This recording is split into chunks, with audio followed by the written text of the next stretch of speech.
Atos capítulo 9. Enquanto isso, Saulo ainda respirava ameaça de morte contra os discípulos do Senhor.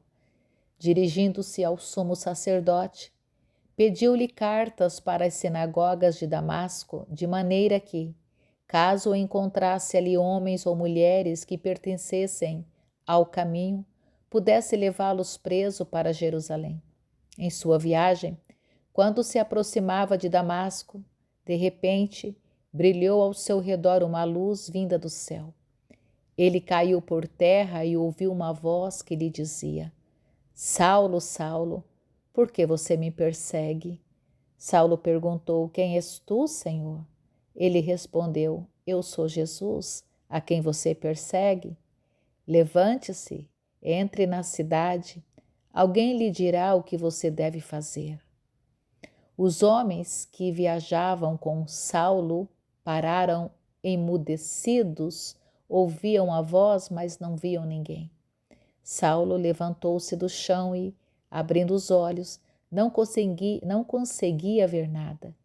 E eles o levaram pela mão até Damasco. Por 3 dias ele esteve cego, não comeu nem bebeu. Em Damasco havia um discípulo chamado Ananias.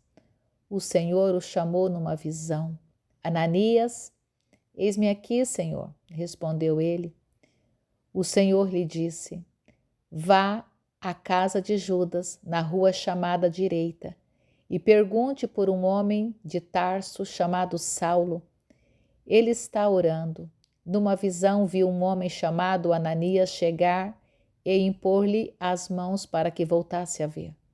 Respondeu Ananias: Senhor, tenho ouvido muita coisa a respeito desse homem e de todo o mal que ele tem feito aos teus santos em Jerusalém. Ele chegou aqui com autorização dos chefes dos sacerdotes para prender todos os que invocam o teu nome. Mas o Senhor disse a Ananias: Vá, este homem é meu instrumento escolhido para levar o meu nome perante os gentios e seus reis e perante o povo de Israel. Mostrarei a ele o quanto deve sofrer pelo meu nome. Então Ananias foi, entrou na casa, impôs as mãos sobre Saulo e disse: Irmão Saulo, o Senhor Jesus, que lhe apareceu no caminho por onde você vinha, enviou-me para que você volte a ver e seja cheio do Espírito Santo. Imediatamente, algo como escamas caiu dos olhos de Saulo e ele passou a ver novamente. Levantando-se, foi batizado e, depois de comer, recuperou as forças. Saulo passou vários dias com os discípulos em Damasco. Logo começou a pregar nas sinagogas que Jesus é o Filho de Deus.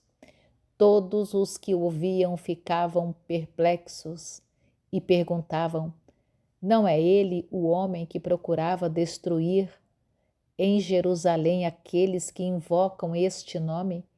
E não veio para cá justamente para levá-los presos aos chefes dos sacerdotes?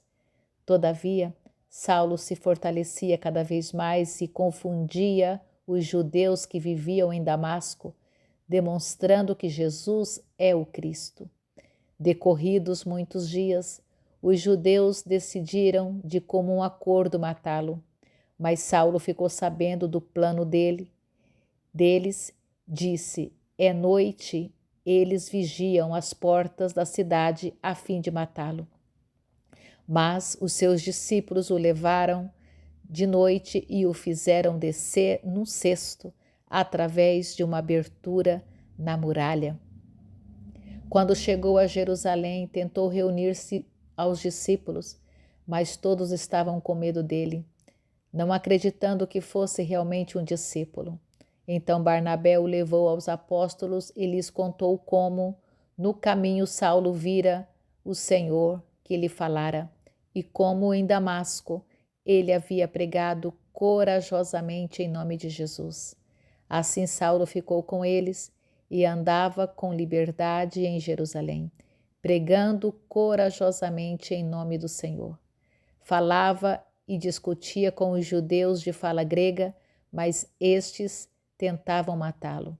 Sabendo disso, os irmãos o levaram para Cesareia e o enviaram para Tarso.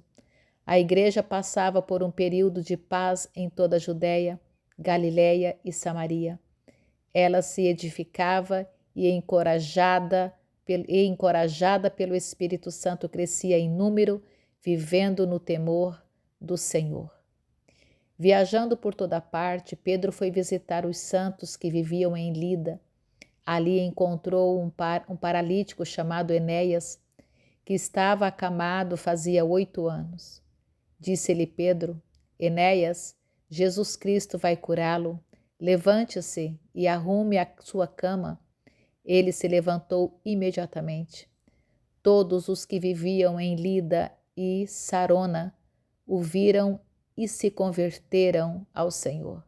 Em Jope havia uma discípula chamada Tabita, que em grego é Dorcas, que se dedicava a praticar boas obras e dar esmolas. Naqueles dias ela ficou doente e morreu, e seu corpo foi lavado e colocado no quarto do andar superior.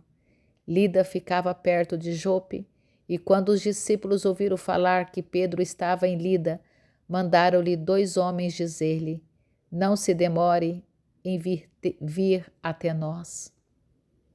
Pedro foi com eles e, quando chegou, foi levado para o quarto do andar superior.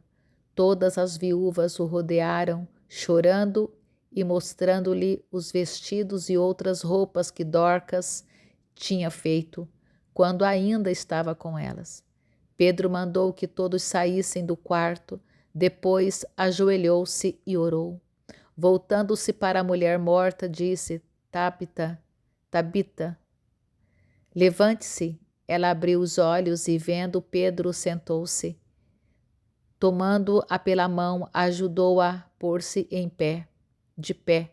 Então, chamando os santos e as viúvas, apresentou-a viva.